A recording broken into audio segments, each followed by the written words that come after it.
So we had some big news drop recently about the Nintendo Direct. We got a lot of big game announcements and a lot of surprises, games we kind of already knew about it. And then, yeah, well, you have any thoughts about that, Brandon? I know you streamed it live. Yeah, some pretty cool stuff. Essentially, my thoughts are, the beginning was a little boring. They went over a couple things that we already knew about, and I guess just reaffirming some release dates, a couple that we didn't know the actual solid release date on. But overall, I thought it was a pretty positive Nintendo Direct. I was super happy at the end. Saw some cool stuff, so it's my basic thoughts. Yeah, definitely. So welcome back to Game Junction. Do another news article. Today we're doing one from GameSpot, kind of go over the Direct and then using it more as like a guide on what we thought, getting some information, some official information that we could kind of go over. So I'm Yep. Mark. This is my co-host Brandon. Hey guys, what's up? Let's get into it. All right. Nintendo Direct February 2023, the biggest games and announcements. So, the latest Nintendo Direct aired on February 8th, and it was jam packed with game announcements and news, both for brand new games and for returning classics. At more than 40 minutes, it was a lot to process, but we've rounded up the biggest news and announcements. Even if you weren't interested in Zelda, which made a big appearance, there was almost certainly something for you to get excited about. Metroid Prime Remastered, the return of a long-delayed turn-based strategy game. What about Game Boy games on Switch? We knew they'd get your attention. Yeah, depending on what your thoughts on Game Boy games. So the first one is the another trailer for the Tears of the Kingdom, a game that we kind of already knew was coming. The final game of the show was the biggest. The Legend of Zelda: Tears of the Kingdom got a gameplay showcase to close out the presentation. It shows Hyrule in peril, even by the series' usual standards, with flaming meteors crash into the ground as enormous monsters gain a foothold in the territory. Link has access to many of his usual weapons and gear, but he can also drive a vehicle on the ground, pilot a different one in the air, and skate like he's Tony Hawk on special rails. Alongside these standard games released on May 12th, The Legend of Zelda Tears of the Kingdom will also get a collector's edition packed full of extra goods. So, Yeah.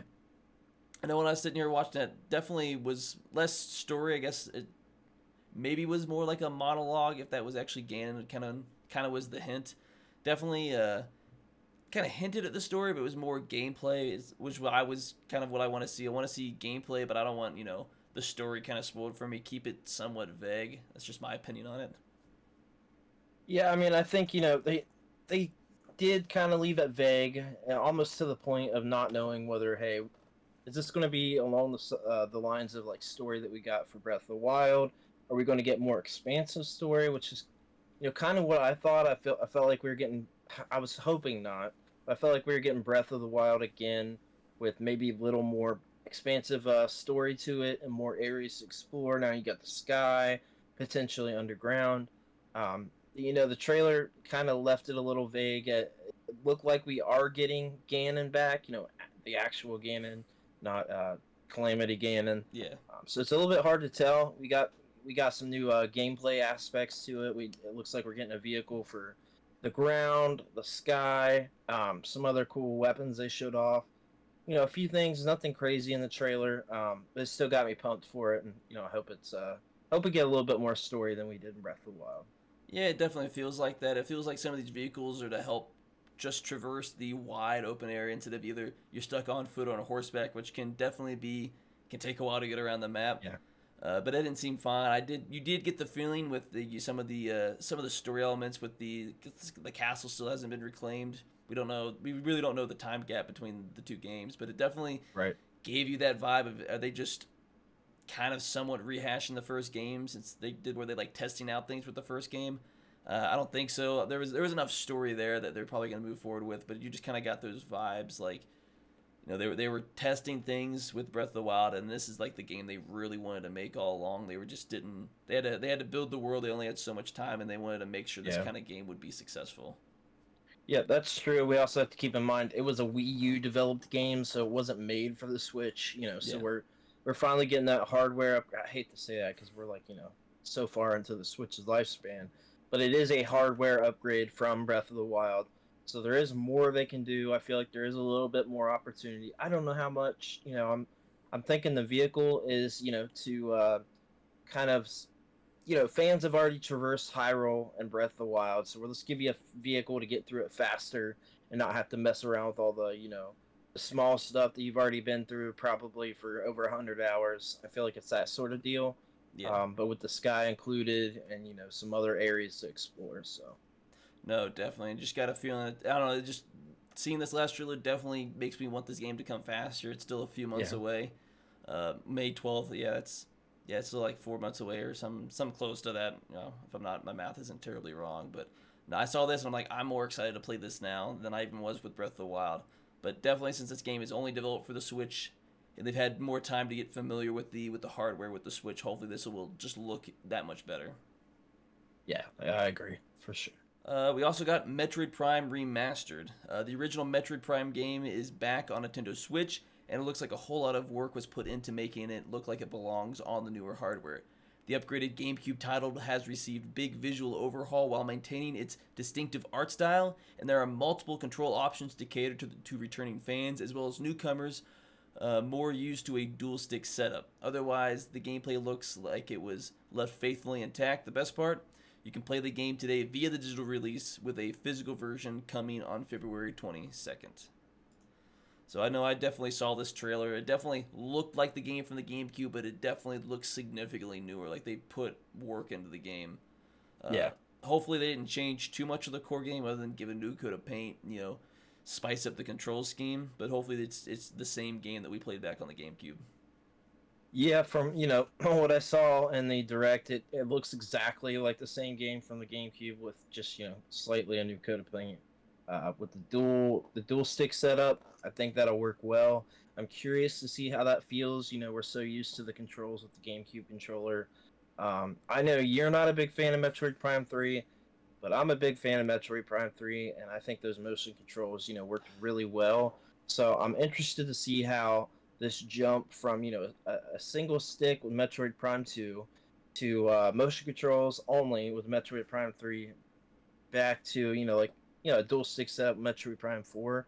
I'm curious to see how the first Metroid is going to take advantage of that dual stick setup. So, Yeah, I mean it probably would make sense they're pulling from the original game, not the what they did with the trilogy. I wasn't the biggest fan of motion controls, but that was more of a personal thing. Uh, I didn't. I did. I have my gripes with Prime 3, and I don't hate it absolutely, but I do have my gripes between some of the story elements and some of the motion controls. Uh, Obviously, the first two Prime games are like my favorites, but I don't. I saw this game and it definitely makes me want to play it. I want the physical to come out sooner because I don't want to double dip and buy the game twice, but I want it on physical, so I'm probably gonna wait the 2 weeks for it to come out. But yeah. I don't. I say this and I'm like, I am ready to get back into this game that I played the crap out of as a kid. Pretty much know most of the games still by the back of my hand, minus a few things here or there. So I'm definitely excited to get back into this game. Yeah, me too. Did you ever 100% Metroid Prime 1? I beat it. I never 100%ed it. There's usually a few scans, or you're missing one upgrade here or there. Yeah. Usually for me, it was you just happen to miss one scan because there's so many like one chance creatures. Right. I think I got above a 90%, but I never 100% got every scan and every add-on. But even without that, that's just kind of like a Metroid thing to do, is just collect Yeah, everything. Metroid. But the gameplay there, the stories there, the world, that's really what I fell in love with the game. Yeah, that's definitely a very Metroid thing to do. I did that with 3 and Hunters. I 100% of those, but I never did with 1 and 2. So if this, if I get super deep into this game again for like the 10th time, probably at this point, I might consider trying to 100% it. We'll see, but I'm definitely looking forward to it. I hope this remaster is significant enough to suck me back in. I played the game so many times, really hard for me to sit down and go through it again. I was playing it a couple months ago, testing out something on the GameCube. I started playing it. I'm like, oh man, actually don't really want to test this game with that. I've played it so many times, but it's a great game. I'm hoping this sucks me back in, and I'm looking forward to it. So. Yeah, I played it enough times. I have no qualms going back and replaying the game. I love it that much, and then hopefully we can get Prime 2, which is my favorite Prime game personally, just improved upon the first one before they added motion controls, which is a personal gripe, but it is what it is. I'm hoping we have a little bit of gyro controls with the Switch with this one, but I didn't hear it advertised, so probably I, not. I wouldn't expect it, but I mean, you never know. It's a game we talked about a little bit before, so we knew it was coming, but we got the leak date was a little bit wrong. So Advanced Wars 1+2 Reboot Camp After a year-long delay sparked by the Russian invasion of Ukraine, Nintendo will finally release Advanced Wars 1 plus 2. No, the remade games aren't releasing via Shadow Drop today, which was originally rumored, but you won't have to wait much longer. Advanced Wars 1 plus 2 Reboot Camp is out on April 21st, just more than a year past its previous planned launch date. Yeah. Yeah, I mean, kind of a bummer. I kind of wanted the Shadow Drop. It seemed weird. They're like, there's displays in our store that says to put it out on Thursday, and where these displays come from, they got pictures of them that got leaked. So I feel like something probably got changed behind the scenes, and it's, probably what we talked about at one point, where they just don't want too many games releasing at the same time. They space out their big games, which is smart to do. So it probably has something to do with that. But I'm definitely looking forward to this because I've only played through 1 and 2 once each, so it's been a long time for me.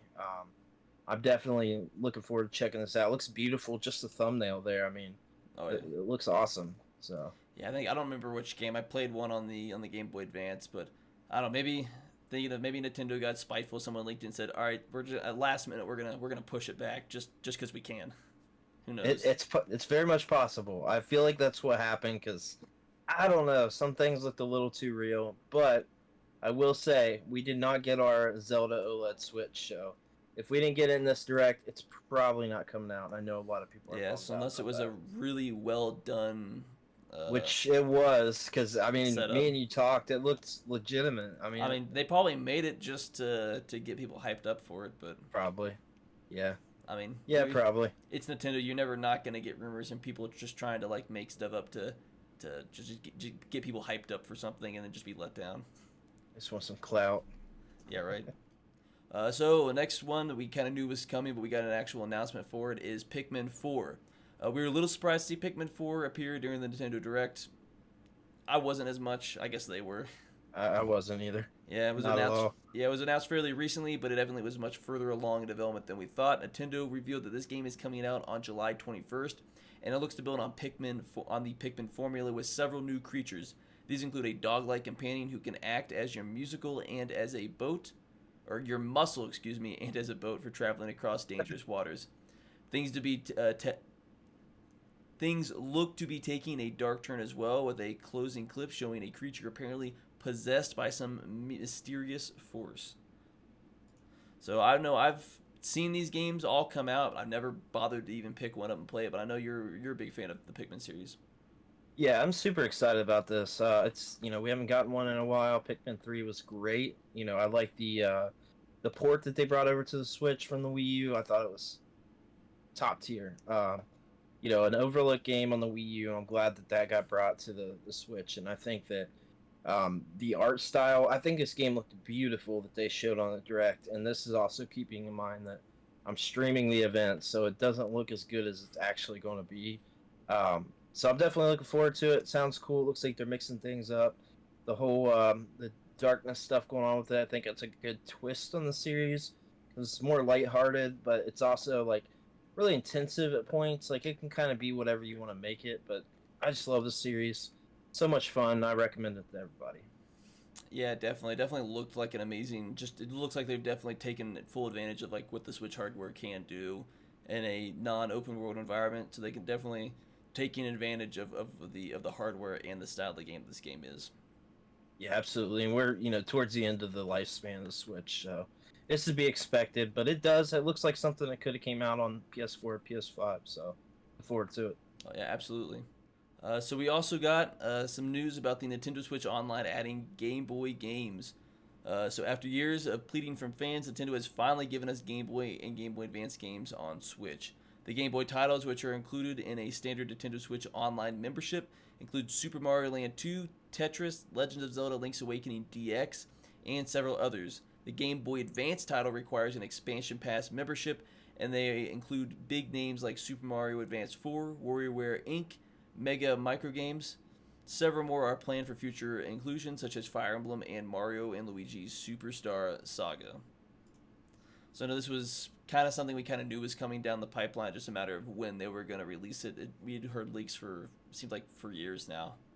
But yeah, I mean, they've been talking about this for for ages, but we were never really sure because a lot of people were thinking GameCube next. So, I mean, I was just saying, in the conversation earlier with somebody, I said, no, on the GameCube, hold up, we need the Game Boy and Game Boy Color first. I was not expecting for them to drop GBA games too, so it's kind of cool that they did that all together. I'm a little weirded out they're throwing the Game Boy Color under Game Boy. I don't really get that. It's always been separated. We went and played probably like 7, 8 games tonight between the two, GBA, Game Boy, and Game Boy Color. It's pretty cool. I mean, it's a little bit hard to play Game Boy and Game Boy Color games like on a 50-inch screen. It's very, very stretched out, like almost impossible to play. So I was playing it while streaming it on my laptop, and it looked fine. A lot of good titles. I think some of them are super basic. I mean, I don't know why they picked Tetris to throw on there at the first round. Like, throw that later. We played that a bajillion times. Like, it's a staple of the Game Boy games at this point. I don't want the staples. I want the games I haven't played. I don't want people to experience new games. These are games we played a bajillion times. So those are the popular games. It makes sense. Those are the games that are going to get released first. And there's a lot of people that never played a Game Boy or a Game Boy Advance. So these big staples would be their first time into the game. Plus, if you're playing it in a handheld mode, that screen stretching would be less of an issue. But it's just the nature of dealing with handheld games that were designed for a really small screen, like a 4-inch screen. Yeah, it is. They're not necessarily going to look the best stretched, but you have the option in handheld mode. It probably would look a lot better. Yeah, I'm sure it does. Yeah, I've gotten to test that out yet, but I'll be going back and playing some of those. I mean, the GBA selection was awesome. I had no complaints on any of the games there. I mean, we got Minish Cap, Superstar Saga, Curry Curry, which was a Japanese exclusive game, so that was cool to see. God, what were the others? We played a bunch of WarioWare tonight. I spent like a half an hour on just that game. So much fun. And I actually made some progress and saved on that game. I'm going to go back and probably play through all of that. But some good titles. Got like Gargoyle's Quest on Game Boy, which was cool to see. And then Alone in the Dark, which I've never played on Game Boy Color. Cool to see a game like that and the style of Game Boy Color. And it's like a canon spin-off game of the series. So couple good titles. I'm just glad to see this on there, and I think it was a good move. Definitely. I guess the only next big question that I had now that I had more time to think about it is are we actually going to finally start getting some of the old Pokemon games easily playable now that the 3DS store has kind of gone away and the only easily accessible way to get those games is gone? Are we now that they're bringing in, the Game Boy Advance, are they going to start bringing in their older Pokemon games this way? I don't think so. No. I don't know why not. I don't think so. On the 3DS eShop, you had the access to essentially get one way or another. You could get access to every gen except for Gen 5, which is I think is the next gen we're expecting the remake.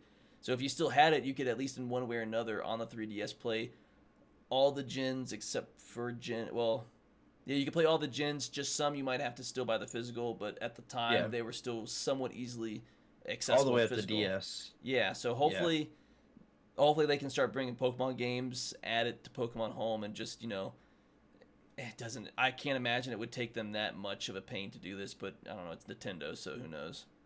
It's, it's hard to say because I feel like with those, like, first of all, they're going to want to have online support. Like, we got it for Mario Kart Super Circuit. We got online play for a Game Boy Advance game, which is wild, but they did that same thing with the 3DS version. So I feel like that there's going to be something they have up their sleeve to expand the service on their next console, or they're going to bring the Virtual Console back. I feel like it's going to be one of the two. I don't think the Virtual Console's coming back. I think we've got what this is, and they're just going to use the same server for whatever the next system is. Because if they were going to do something else, why continue to build on this service when the Switch is nearing the end of its life cycle? Yeah, I mean, I thought that too. I don't know. I just feel like it feels like almost too much to offer for them. Like I'm thinking in their mindset. I don't know. We'll see, but we're so close to the next console. I don't know why they would just start adding like a bunch of the heavy hitter Pokemon games at the very end of the life cycle. Well, these it are just doesn't feel Nintendo though. You know what I mean? It doesn't feel like Nintendo would do that. They gave us other ways to play them before to some degree, and it's like the original version of these games. It's not like it's like the new and hottest game. And even when you do this, there's not a lot of people that are gonna flock back to these old Game Boy, Game Boy Advance Pokemon games. Some of them have not I aged the best. I mean, if you offer online support, like they just did it for Mario Kart Super Circuit, so I I mean, mean, it's so completely random. the only online support they would need is to make it work with Pokemon Home, so you could transfer them there. Other than that, you don't really need online support with these. Maybe local online play if you really want to do that. But It, it's a potential. I hope that they do. I mean, it only makes sense, and I would like for them to do that as well. Obviously, we want something compatible with Pokemon Home that we can use with current games. So, like, you know, transferring your Pokemon, doing what you could do with the Wii U and the 3DS. It'd be great if they did. I just don't know. I'm thinking Nintendo's mindset, and I feel like they will not do that for the I Switch. don't know because they once the 3DS is gone, if you don't already have these digital or the physical games, you only readily have access to Sword and Shield, Scarlet and Violet, the Pokemon, the Arceus, and then Mhm. the Gen 4 remakes, Brilliant Diamond and Shining Pearl, and that's it. There's so many games Yeah. that are just now unaccessible because the price for these games is about a skyrocket. Yeah, it's a tough one. I mean, there's tens of thousands of other games that are inaccessible. So yeah, I don't know, man. I hope that they do. I think that would be a smart move, but I feel like they have something else up their sleeve, so we'll Something see. that You know, nobody's gonna like. yeah, exactly. Because I'll be honest with you, I'm not a fan of this service. Even still, with them adding these on there, I feel like I would rather pay for a game on Virtual Console to have on my console than essentially stream the game or borrow it, sort of deal. I don't know. So we got Octopath Traveler 2. It's out in just a few weeks, and it has gotten new gameplay showcased during the Nintendo Direct that also revealed a playable demo available today. Not only that, but this demo, which contains the first few hours of the game, will be transferable to the full version of the game when it releases on February 24th. If you don't want to replay any of that content in the final version, you'll be able to pick right up where you left off. And then I saw the trailer for this, and it definitely looked like it's a just as beautiful as the first game. Just like Yeah. I assume it's gonna be continuation. I have not had a chance to play the first one, but it's one of a dozen games on my backlog. So Yeah, the first one's great. There's actually a mobile game that's in between one and two, which I have not played, but the first game's great. This one looks beautiful too, so looking forward to that. definitely. We also got some Splatoon 3 DLC. So Splatoon remains one of the weirdest franchises in Nintendo's lineup, and Splatoon 3 is making things even stranger with its new DLC. Coming in two ways via the Splatoon 3 expansion pass. The first half brings us back to the original game's Inkopolis, where we'll meet some familiar faces and go back to some older shops. However, what appears to be the big draw is the bizarre Wave 2 content side order. It's unclear exactly what it entails, but a teaser appeared to feature a Squid Kid mind. But a teaser appeared to feature a Squid Kid's mind being torn into two, so we can't wait to see what messed up story Nintendo has planned. Uh, I know Yeah. I have not any experience with Splatoon 3. The game just never really grabbed me as like a game I wanted to play. Do you have any experience with Splatoon at all? I played the Wii U game. It's a lot of fun. I haven't played two. I just never picked it up yet. I want to. Um, I mean the expansion pass is expected, so looks like it could be cool. Yeah, definitely for those that are into that game. We also Sure. got Samba de Amigo Party Central. So the classic rhythm game Samba de Amigo is back with Samba de Amigo Party Central. Built specifically for the Switch, this new version has you use your Joy-Con controllers to match targets on the screen during each song, as well as for holding certain poses and dancing. Yet you and a friend can perform together in the Love Checker mode, and there is even a Battle Royale style multiplayer mode called World Party, which sees the lowest scoring player dropped out of the game each round. It'll be available sometime this summer. So Sounds another cool. another unique take on a rhythm game, which feels like they could be a dime a dozen nowadays. Yeah, I love the series. I first played it on the Dreamcast. It sounds cool. I hope they release some physical Meraki controllers. I think that'd be cool just to have. But looking forward to it. I'll definitely check it out. I think the daughter will like playing this one too, so it might be cool. Definitely. I know there was a few games that you saw that you liked that GameSpot didn't have on their article. Which games did you want to talk about? So they have a trilogy for Etrian Odyssey. It's a remastered trilogy. So those were DS games. They're bringing them over to the Switch. Look like it could be pretty cool. They're maze, dungeon. Um, they're very hard to explain unless you play games like this, but very reminiscent like retro PC games. So you're controlling in a maze. You're going a certain direction. If you move, your enemy also moves towards you. A little bit hard to explain, but if you play these games, you understand. It looks awesome. I'm super happy they're bringing the series over to the Switch. And I also wanted to bring up Disney Illusion, which is another entry in the Castle of Illusion, Mickey Mouse Castle of Illusion series. There's been several entries in the series now, probably 6, 7 at this point. But this one's in the style of like Cuphead. It looks beautiful. The artwork is amazing. I definitely think it looks really cool. I'll be checking that out for sure. And those are the other ones I wanted to bring up. Definitely sounds pretty. It was a good direct all the way around. Oh Something yeah, for everybody. absolutely. Be hard to top their next one. Yeah, for sure. I thought it was a really good direct. I was, pleasantly surprised. So Yeah, so if you liked some of these games, let us know down in the comment below. Maybe you disagreed. Maybe something was missed. It was a smaller game. You wanted to see something else. Let us know down below. Give this video a like, give us a sub, and we'll see you all next time. Peace.